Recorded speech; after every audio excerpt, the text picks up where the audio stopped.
Welcome to This Explainer. Today, we are unpacking the philosophy of Robert Kiyosaki. Now, he might be a bit of a polarizing figure, but you have to admit, his perspective on financial independence is absolutely fascinating. We're going to strip away all the usual rhetoric and focus purely on the mechanics of building wealth. Our goal here? To really understand the unspoken rules of money. All right, let's kick things off with a quote from Kiyosaki that basically sets the stage for what actually matters in the real world. You know, from a young age, we are so conditioned to obsess over grades and degrees, but in the rooms where major capital actually moves, well, those purely academic credentials simply don't matter. Here's how we're going to break this down today. We've got 5 key foundational shifts. 1. The academic paradigm. 2. The mindset of the wealthy. 3. Assets versus liabilities. 4. The power of cash flow. And finally, 5. Emotional intelligence and risk. Let's jump in. Starting right off with Section 1, the academic paradigm, or the traditional rules of money. We're going to objectively look at those standard rules that, let's be honest, the vast majority of us were taught to just follow with our eyes closed. Under this traditional viewpoint, the path is incredibly rigid. You go to school, you work hard for a paycheck, you save your cash in a bank, you avoid debt at all costs, and you buy a house as your main investment.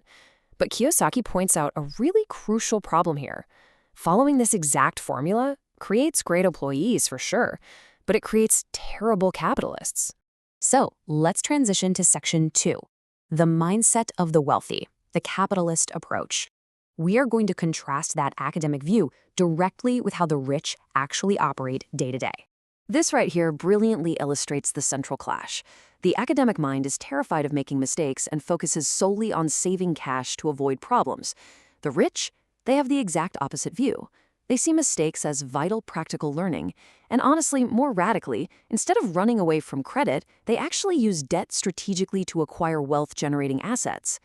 Which brings us to Section 3, assets versus liabilities. Redefining wealth and debt. Honestly, misunderstanding this is probably the single biggest barrier in traditional financial education. So, what is an asset? Kiyosaki keeps it brutally simple. It's something that puts money in your pocket. Period. Regardless of whether you're actively working or not.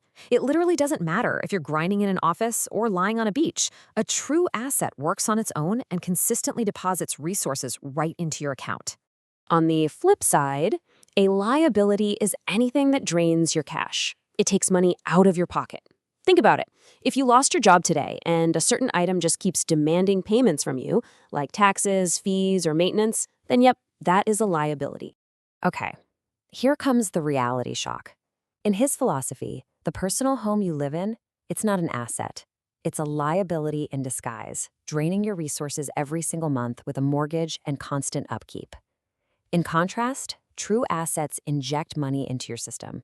We're talking practical things here, like rental units that generate revenue every single month, well-structured cash-flowing businesses, or even raw material fields, like lithium. Now that we've got those definitions locked down, let's move to Section 4, the power of cash flow, the ultimate metric of financial independence. The foundational argument here is pretty blunt.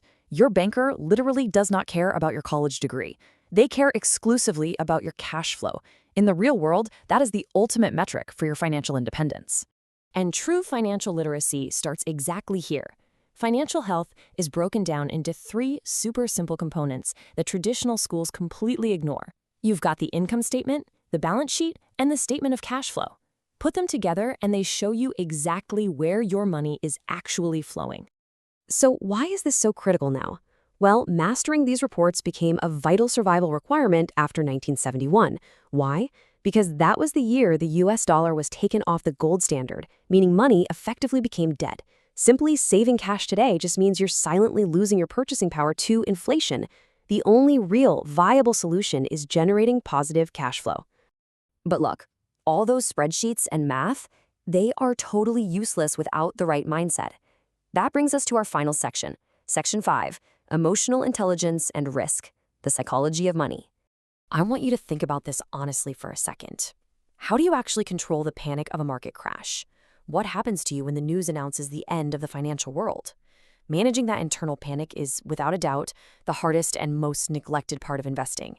Kiyosaki believes our financial resilience relies on four types of intelligences, but he strongly emphasizes that emotional intelligence, your EQ, is the absolute most critical pillar for anyone trying to make consistent, risky financial decisions under extreme pressure.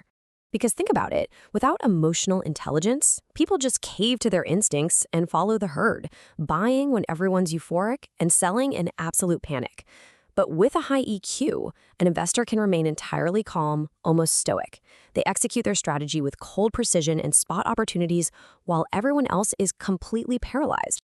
To really prove this point, let's look back at the 2008 global financial crisis.